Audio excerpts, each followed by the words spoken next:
நீங்கள் பிகினராக இருந்தாலும் சரி, இல்லை இப்போ தான் ட்ரேடிங் ஸ்டார்ட் செஞ்சவங்களாக இருந்தாலும் சரி, இந்த வீடியோ முழுசாக பாருங்கள். உங்களுக்கு கண்டிப்பாக பயனுள்ளதாக இருக்கும்.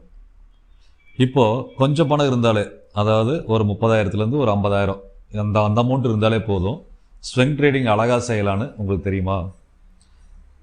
இருக்கிற கொஞ்ச காசையுமே ஆப்ஷன் பையிங்கில் போட்டு உசுரை கையில் பிடிச்சிட்டு ட்ரேடிங் பண்ணுறதுக்கு பதிலாக ஸ்விங் ட்ரேடிங்கில் ரிலாக்ஸாக குறைஞ்சபட்ச ரிஸ்கோட வாரம் ஒரு டீசெண்டான வருமானம் கிடைக்குன்னு உங்களுக்கு தெரியுங்களா?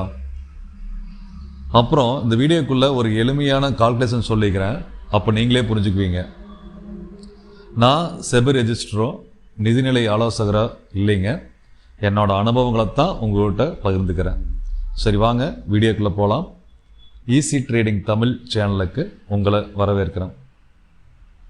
ட்ரேடிங் பண்ணுற பெரும்பாலானவங்களுக்கு தெரியும், MTF ஆப்ஷன் எல்லா பெரிய புரோக்கர்ஸும் ட்ரேடிங் பிளாட்ஃபார்ம்லேயும் கொடுத்துருப்பாங்கன்னு.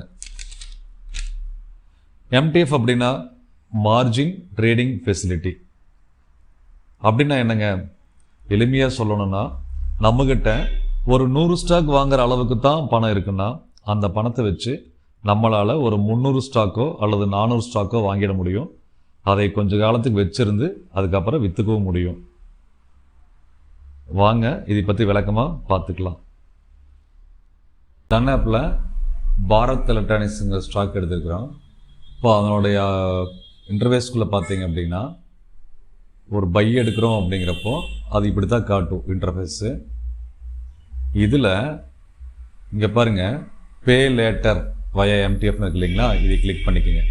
இதை கிளிக் பண்ணிவிட்டு நாம் ஒரு 100 ஸ்டாக் போடுறோம் அப்படின்னா, ஒரு 100 ஸ்டாக் வாங்குகிறோம் அப்படின்னா நம்மகிட்ட தேவையான பணம்னு காட்டுறது 10,563 ரூபா இருந்தால், அதாவது 10,600 ரூபா இருந்தால் ஸ்டாக் எடுத்துக்கலாம். 10,600 ரூபா நம்ம பணம், 32,500 ரூபா அவங்க பணம்.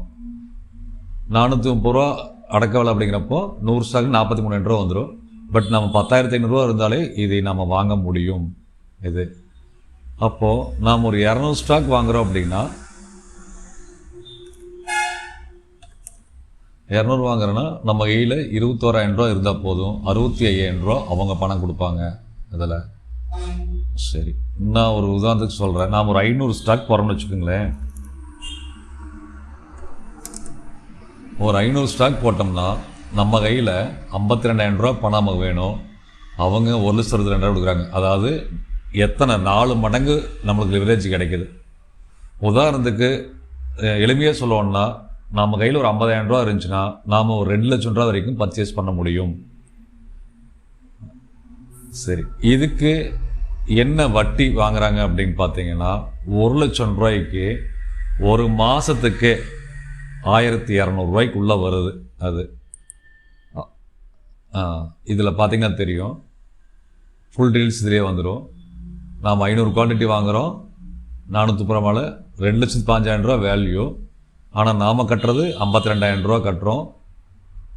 அவங்க பண்ணுறது 75% அவங்க கொடுத்துட்றாங்க. 1,62,000 ரூபா அவங்க கொடுத்துட்றாங்க. சரி, இந்த ஸ்டாக் எப்போ வரைக்கும் வச்சுருக்கலாம் அப்படின்னா, நாம் அன்டில் சோல்டு நம்ம எப்போ விற்கிறோமோ அது வரைக்கும் வச்சுருக்கலாம். இதுக்கு அவங்களுக்கு நாம் கொடுக்குற அமௌண்ட்டுன்னு பார்த்தீங்கன்னா, 1 லட்சம் ரூபாய்க்கு ஒரு நாளைக்கு ஒரு அப்ராக்சிமேட்டாக 40 ரூபா, 40 ரூபாயே இல்லை, அது கம்மியாக தான் வருது, 40 ரூபான்னு கூட வச்சுக்கலாம். ஸோ 30 நாளைக்குன்னு பார்த்தீங்கன்னா 1,200 ரூபா. ஒரு கணக்குப்படி பார்த்தீங்கன்னா ஒரு மாதத்துக்கு 1 லட்சம் ரூபாய்க்கு 1 ரூபா தான் வட்டி. இன்றைக்கி 1 ரூபா வட்டி பேங்க் வட்டி அளவில் அவங்க கொடுக்குறாங்க அதில். சரி, இப்போது நாம் தான் ஆப்போட ட்ரேடிங் வியூ பேஜுக்கு வந்திருக்கிறோம். அதே பாரத் எலக்ட்ரானிக்ஸு. இப்போ ஒரு உதாரணத்துக்கு பார்க்கலாம். இது ஒரு அப் ட்ரெண்டில் இருக்குது. அப் ட்ரெண்டில் இருக்குது. ஒரு சின்ன பிளானு பார்த்தோம்னா, இது ஒரு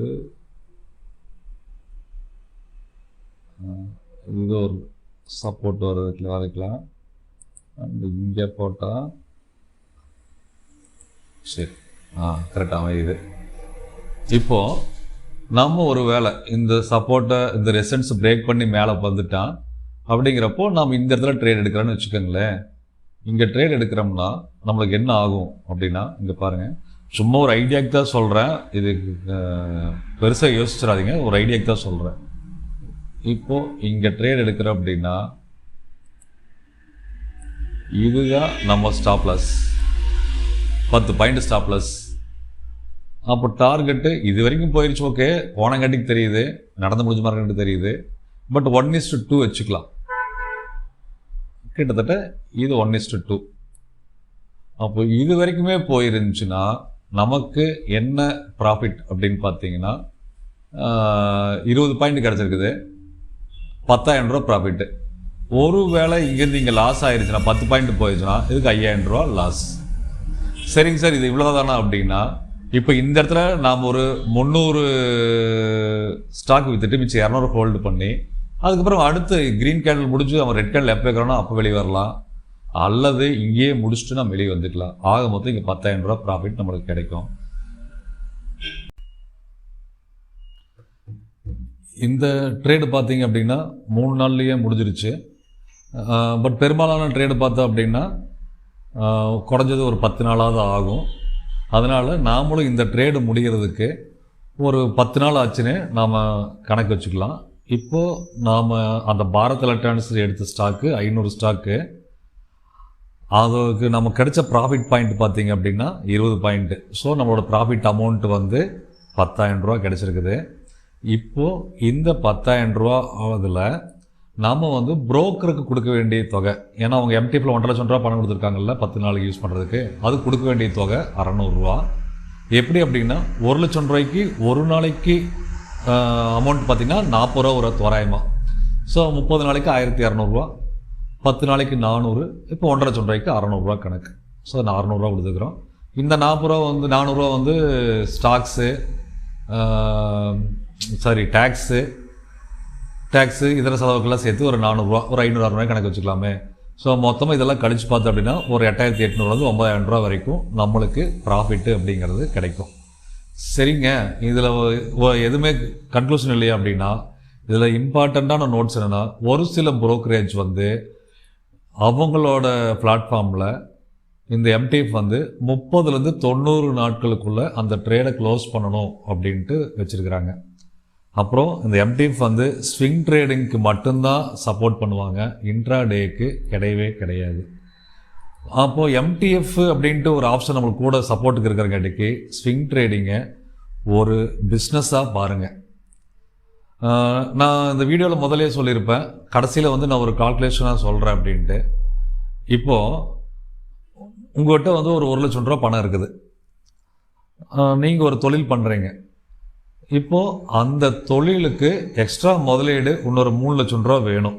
அப்படிங்கிறப்போ அந்த பணத்தை புரட்டுறது எவ்வளோ கஷ்டம் அப்படின்ட்டு உங்களுக்கு நல்லாவே தெரியும். இப்போ உங்களுக்கு நல்லா ஸ்விங் ட்ரேடிங் செய்ய தெரியும், ட்ரேடிங் பண்ண தெரியும் அப்படிங்கிறப்போ இந்த எம்டிஎஃப் அப்படிங்கிறது மிகப்பெரிய பூஸ்ட். எப்படின்னா, உங்களோட முதலீடு 1 லட்சம் ரூபா, ஆனால் அந்த 1 லட்சம் ரூபா வச்சு 4 மடங்காக ட்ரேடுக்கலாம். ஸோ மொத்த முதலீடுன்னு பார்த்தீங்க அப்படின்னா 4 லட்சம் ரூபா. அவன் ஒரு 3 லட்சம் ரூபாய்க்கு நம்மளுக்கு ட்ரேடிங்களுக்கு சப்போர்ட் பண்ணுறங்காட்டிக்கு நம்மளோட மொத்த முதலீடு அப்படிங்கிறது 4 லட்சம் ரூபா. இப்போது இந்த 4 லட்சம் ரூபா முதலீடாக வச்சு, இனிஷியல் கேபிட்டலாக வச்சு, மந்த்லி ரிட்டர்னு ஒரு 5 to 10% நம்மளுக்கு நல்லா ட்ரேடிங் பண்ண தெரியுங்கிற பட்சத்தில், முக்கிய இதை நோட் பண்ணிக்கோங்க, ட்ரேட் பண்ணிங்கிற பட்சத்தில் குறைஞ்சது ஒரு 5 to 10% ப்ராஃபிட் எடுக்க முடியும். அதிகபட்சமாக நம்மளால் 5% தான் ப்ராஃபிட் எடுக்கிறோம் அப்படின்னாலுமே 5% கணக்கு பண்ணினாலும் கிட்டத்தட்ட 20,000 ரூபா வரும். டேக்ஸு லோட்லோஸுக்கு எல்லாம் போக ஒரு 18,000 ரூபான்னு கணக்கு வச்சுங்களேன். இப்போது கவனித்து பார்த்தீங்கன்னா, நீங்கள் போடுற 1 லட்சம் ரூபாய்க்கு மாத வருமானம் கிட்டத்தட்ட ஒரு 18,000 ரூபா கிடைக்கும். நான் சொல்ல வந்த விஷயமே இதுதான். என்னென்னா, ஆப்ஷன் பையிங்கில் ரொம்ப ரிஸ்க் எடுத்து 1 லட்சம் ரூபா போட்டு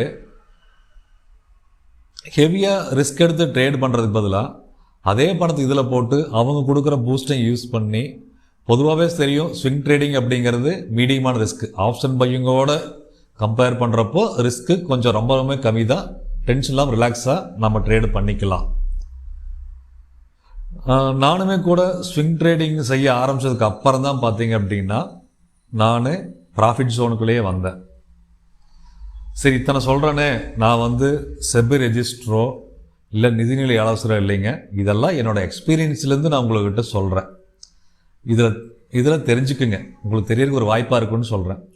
ஸ்விங் ட்ரேடிங் எப்படி செய்கிறது, அதுக்கு நாம் எப்படி ஸ்டாக் செலக்ட் பண்ணுறது, நான் ஸ்விங் ட்ரேடிங் பண்ணுறப்போ என்னென்ன இண்டிகேட்டர்ஸ் எல்லாம் யூஸ் பண்ணுறேன் அப்படிங்கிறத பற்றியெல்லாம் அடுத்தடுத்த வீடியோக்களில் சொல்கிறேங்க. இவ்வளோ நேரம் உங்களோட ஆகச்சிறந்த நேரங்களை செலவழித்து இந்த வீடியோவை பார்த்ததுக்கு ரொம்ப ரொம்ப நன்றிங்க. மீண்டும் அடுத்த வீடியோவில் சந்திக்கலாங்க. நன்றிங்க. வணக்கம்.